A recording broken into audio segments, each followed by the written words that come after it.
Hey everybody, welcome back.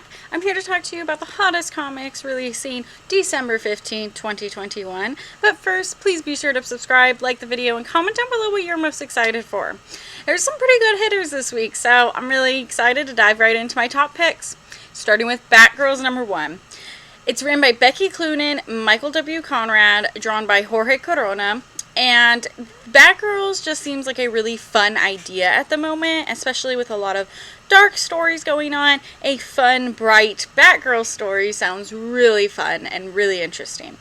Hello, you didn't actually think we'd keep you waiting this entire year without giving you the Batgirl series we've all been waiting for forever, right? No way, we love you too much, just like Batgirls Cassandra Cain and Stephanie Brown, who are only able to navigate the dark, gritty, and oftentimes scary city of Gotham by leaning on the bright light that is their best friendship.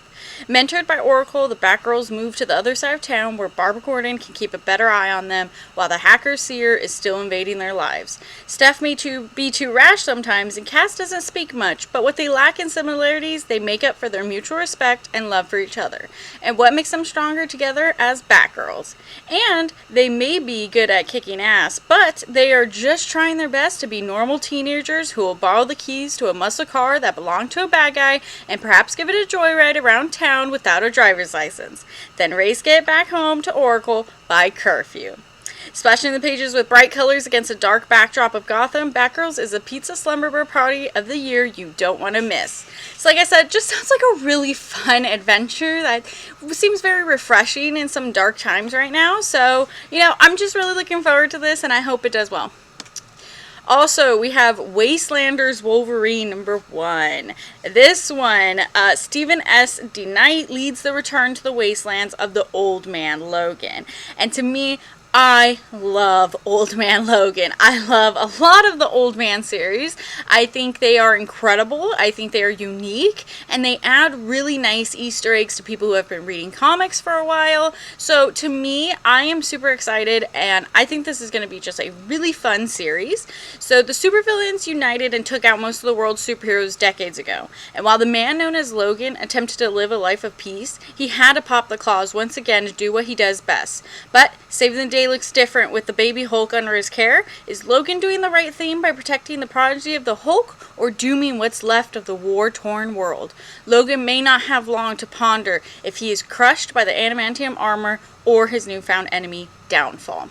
So, I know a lot of people think these are kind of cheesy, but I think if you just give them a chance and read them, you'll find out that they're not as cheesy as you think they are. Yes, there is this trope of making characters just old and having a new story, but they do blend very well together and they are really unique. So, I do quite enjoy this series and I'm excited for this next issue. We also have Hulk number 2, written by Donny Cates and drawn by Ryan Ottley. Smashed or Not, part 2 of 6. And me personally, I will say that I did not like Hulk number 1 as much as I like most of Donny Cates number 1. So, to me, I was a little disappointed in this. This issue number 2 really is going to have to pique my interest more in order to continue getting this series. I mean, it's not what I want from a Hulk story, and it's kind of not what I expect from Donny Cates' writing either, so I'm kind of borderline on this series. I'm going to continue getting it just to see how it does progress.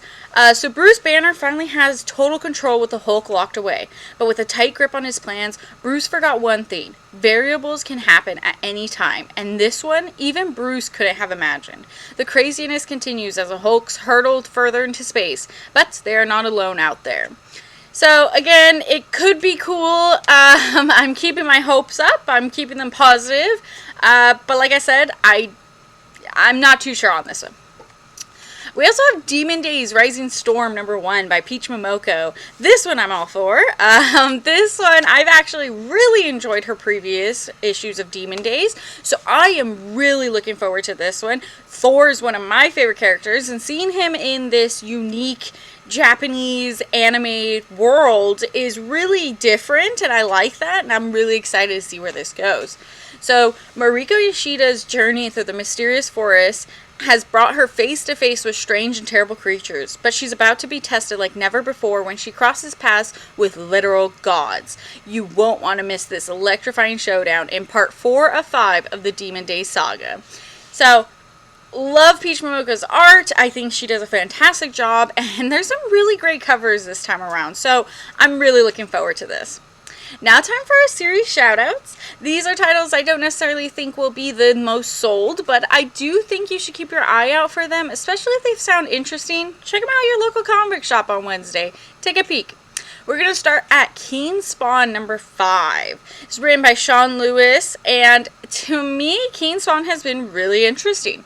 I prefer Gunslinger Spawn. I think Gunslinger Spawn is really much cooler, but Keen Spawn still has piqued my interest, and it still sells incredibly well at my store. So the predictions of the one they call the Oracle begin to come true. Spawn must now face a group of angels bent on the destruction of everything in his path, including God himself, if need be. Very dark storylines, lots of action, great art. So if you really like Spawn, I highly recommend picking up this Keen Spawn series and the Gunslinger Spawn.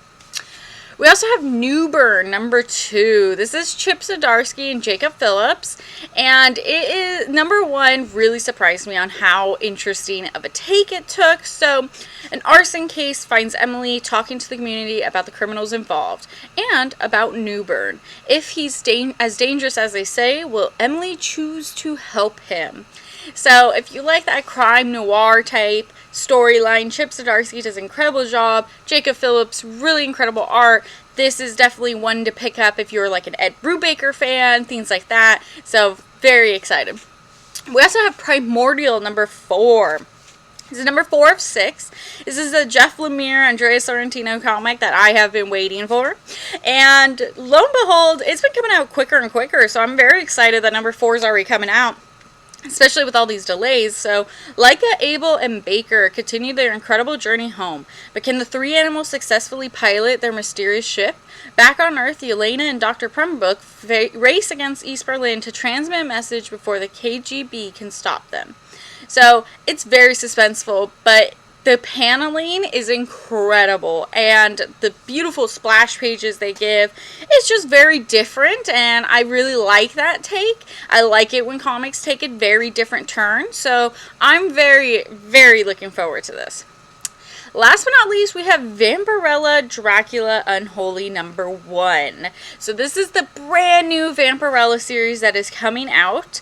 So after Vampirella 25, Christopher Priest has decided to now move on to Vampirella Dracula Unholy. And the honeymoon begins. The adventure of several lifetimes begins as Vampirella and new husband Matt journey to Castle Dracula in Transylvania and attempt to cheat fate by preventing both a high-tech virus and an ancient curse from using Matt's body to resurrect the deadliest threat the world has ever known. Meanwhile, secrets and mysteries grow around Vampy's spouse, who may not be nearly as innocent as he appears to be.